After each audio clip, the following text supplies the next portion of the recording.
Imagine a room with no words, no singing, no whispering, no lullabies, no sound at all except the soft crying of children who don't know why no one speaks to them. Now imagine that this was not an accident, this was science, this was empire, this was one man's obsession with the oldest question in human history. What language did the first humans speak? The year was approximately 1250 AD. The man was Frederick II, Holy Roman Emperor, King of Sicily, King of Jerusalem, a figure so complex and so dangerous that the Pope called him the Antichrist. He was brilliant, he was merciless, and he was curious in the way that powerful men become curious, without moral limits. Frederick had a theory. If you took babies, newborns, and raised them in complete isolation from language, their minds would eventually produce the original tongue.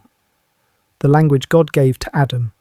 Hebrew, perhaps, or Greek, or Arabic, some divine root embedded in the human soul, waiting to emerge the moment all other noise fell away.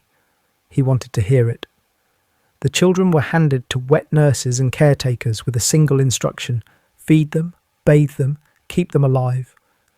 But speak nothing, no words, no songs, no eye contact beyond necessity. Touch them only when necessary. The human voice was forbidden. Frederick waited. He never heard what he was looking for, because the children never spoke, they never laughed, they never grew, they died. The medieval chronicler Salim Benediadem recorded this experiment with haunting simplicity. He wrote that the children could not live without the petting and joyful faces and loving words of their foster mothers. Not food, not warmth, words, human words. The sound of a voice that cared whether you existed. We think of language as a tool, a system, a code we learn so we can talk about the weather or order food or say I love you. But Frederick's experiment, if we can call a mass child death an experiment, revealed something far more terrifying. Language is not a tool we pick up, it is something we are built for. Biologically, neurologically, desperately. Modern neuroscience has a term for this, the critical period. In the first few years of life, the human brain is doing something extraordinary. It is wiring itself, billions of synaptic connections forming, pruning, reinforcing, all in response to one thing: input. Specifically, the sound of human speech, the pattern of a voice, the rhythm of someone responding to your existence. When that input doesn't come, the brain doesn't wait patiently.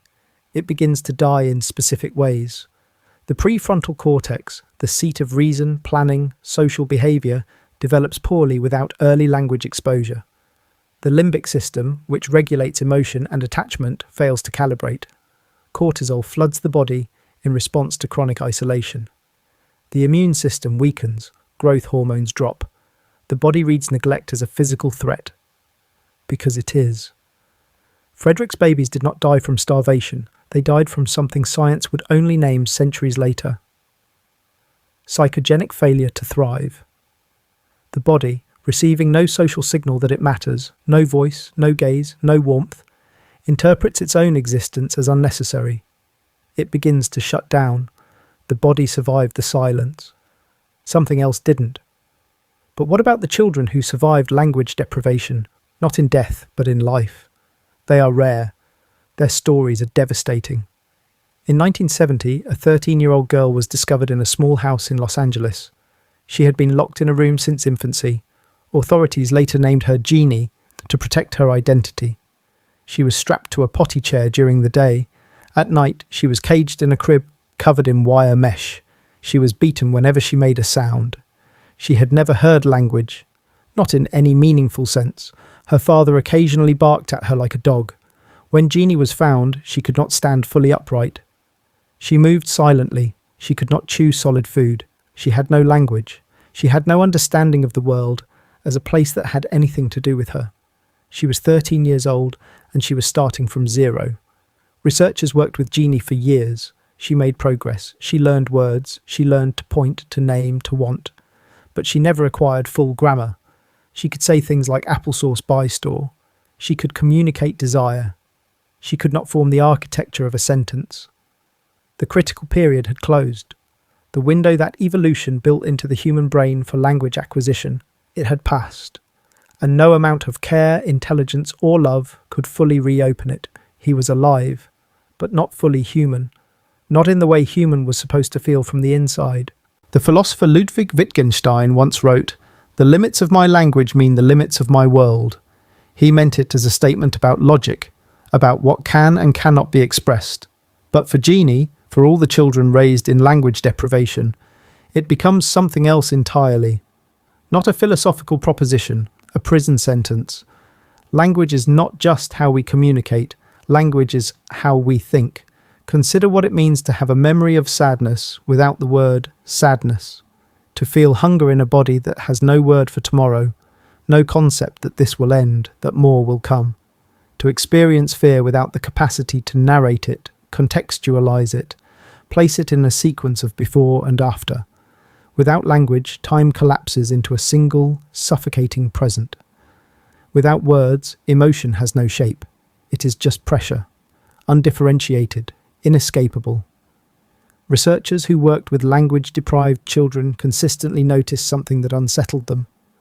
These children did not seem to have inner lives in any recognizable sense, not because they lacked intelligence, but because interiority, the sense of a self observing itself, appears to require language to form. You cannot tell yourself a story about who you are without the tools to tell stories. You cannot construct a self without narrative. Silence did not create purity, it erased the person. Frederick II never found his divine language. He found something else, something he probably never understood, which is that the human being is not a container waiting to be filled with language. The human being is constituted by language, by the exchange of it, by the need for it. We are not born and then taught to speak. We are, in a very real sense, spoken into existence.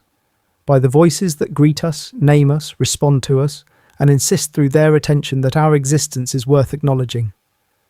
There are children alive right now, in neglected homes, in institutional silence, in environments where no one speaks to them with warmth, who are undergoing a version of this experiment, not by imperial decree, by neglect, by circumstance, by systems that fail to understand what a voice means to a developing brain. The damage is real, the science is clear, and it is happening. Frederick II wanted to hear the first language, the tongue of Eden, the original word. What he discovered, though he did not live to understand it, is that the original word may simply be this, the sound of someone saying your name like it matters. Not because you earned it, not because you performed for it, but simply because you are here. That is the language the brain was built to receive. That is the first word every human being needs to hear before any other word is possible. Take it away, and you do not discover what lies beneath humanity. You discover that without it, there is nothing left to find.